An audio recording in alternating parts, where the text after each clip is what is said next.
Hello.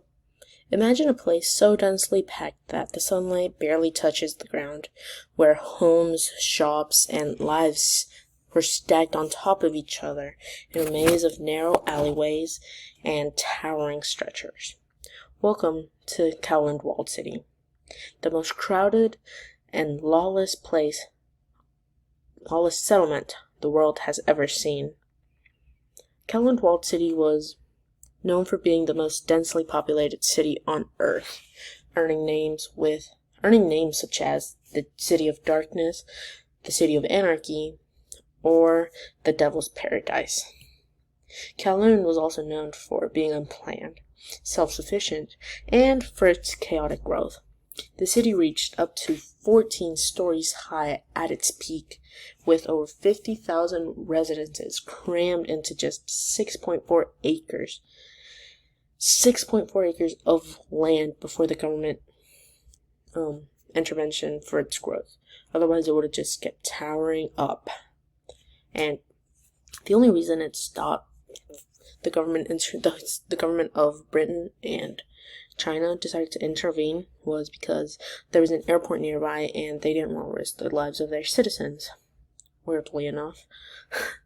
So, yeah, it was just stopped. It stopped growing because of the government.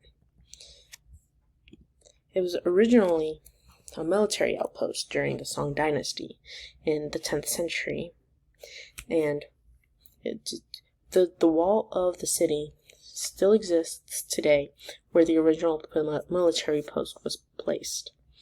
By the 1950s, Kowloon had become a refuge for those people fleeing conflict, and the absence of government really allowed businesses and families to flourish, and it created a self-regulated community.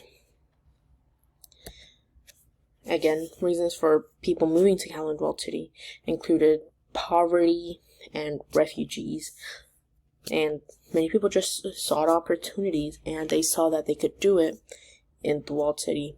Well, not necessarily many people. Hong Kong still is a relatively expensive place to live, seen as the cage homes, coffin homes, all that. So Kowloon Walled City was relatively cheap to live in. And with the lack of regulation, residences could really easily build homes or start businesses without restrictions. Life inside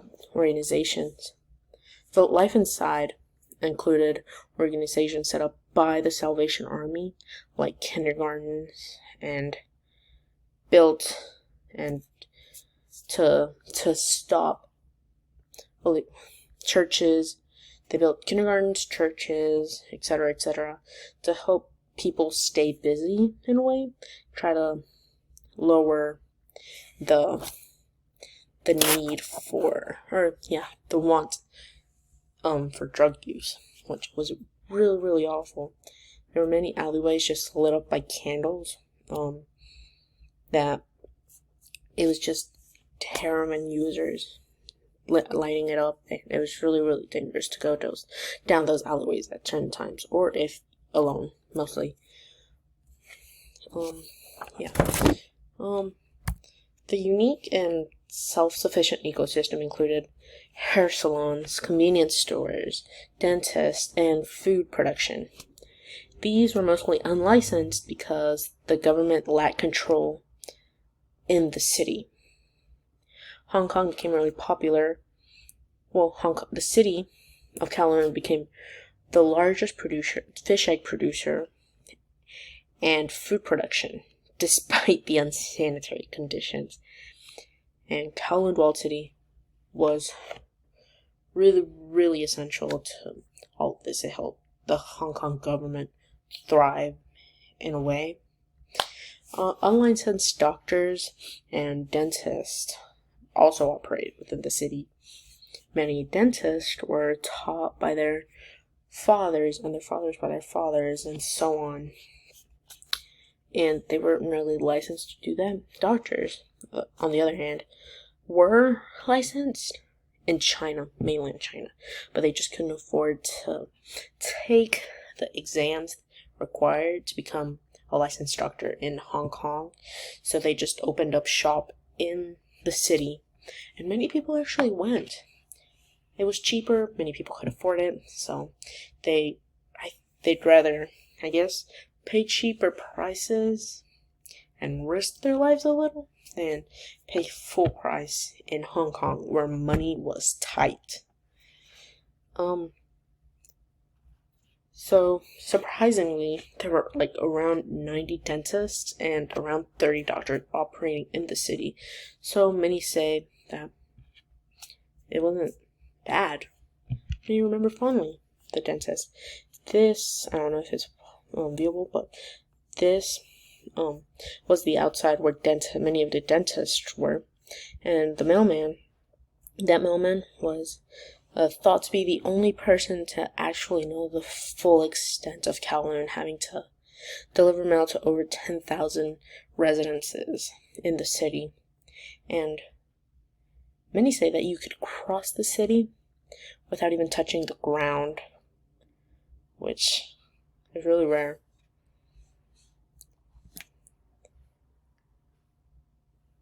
These are some pictures of the unsanitariness.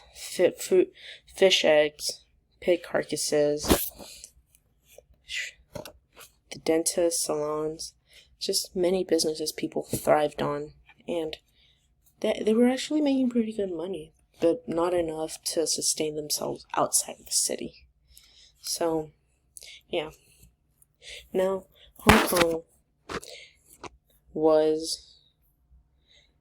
Kowloon Walled City was an eyesore to many, and Britain and China soon agreed that it had to be demolished.